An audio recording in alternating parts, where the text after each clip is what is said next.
আন্তর্জাতিকভাবে সীমান্তবর্তী তিনটি দেশের কাছে ব্রহ্মপুত্র নদের গুরুত্ব অপরিসীম। বিশেষ করে চীন, ভারত এবং বাংলাদেশের কাছে এই নদের আলাদা আলাদা গুরুত্ব আছে। সেই গুরুত্ব বিবেচনায় এই নদকে ঘিরে একতরফাভাবে সুদূর প্রসারী এক প্রকল্প হাতে নিয়েছে চীন। এই প্রকল্প মাথা ব্যথার কারণ হয়ে দাঁড়িয়েছে ভারতের। এই উদ্যোগকে সামরিক বোমার চেয়েও ভয়ঙ্কর ভাবছে দেশটি। কি আছে প্রকল্পে তা জানবো এই প্রতিবেদনে।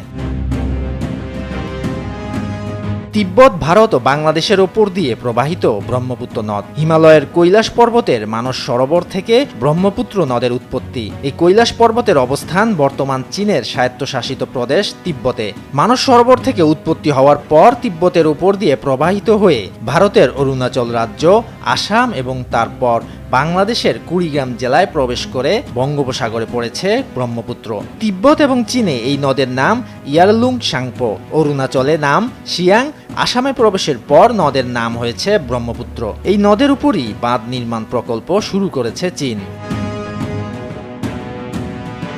2021 সালের তিব্বত সফরে গিয়েছিলেন চীনের প্রধানমন্ত্রী লি কেকিয়াং।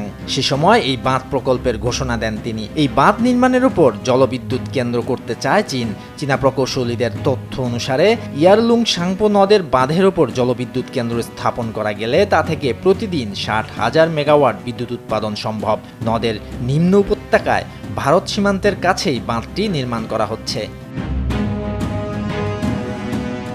ভারতের আশঙ্কা, বাঁধ নির্মাণ হয়ে গেলে ভরা বর্ষা মৌসুমে পরিকল্পিতভাবে বাঁধের লক গেট খুলে দিতে পারে চীন। যদি সত্যি এমন হয়, সেক্ষেত্রে বিপুল পরিমাণ পানির ঢলে ভেসে যাবে অরুণাচলের টুটিং, ইংকিয়াং, পাসিঘাট সহ আরও কিছু শহর।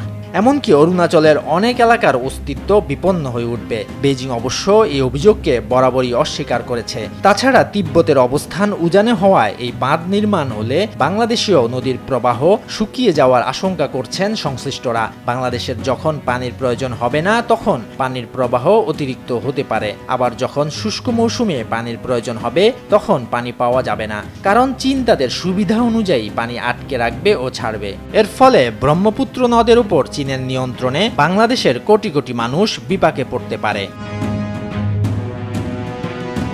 আন্তর্জাতিক পানি চুক্তিতে স্বাক্ষর না করায় চীনকে বিশ্বাস করতে পারছে না ভারত। খোদ ভারতের অরুণাচলের মুখ্যমন্ত্রী বলছেন, ওই বাঁধ ভারতের জন্য বোমার মতোই ভয়ঙ্কর এবং ভারতের বিরুদ্ধে সামরিক পদক্ষেপের চেয়েও বেশি কিছু। চীনের এই প্রকল্প শেষ হলে তা রাজ্যের বাসিন্দাদের জীবন জীবিকার অস্তিত্বকে হুমকির মুখে ফেলবে বলে মত তার।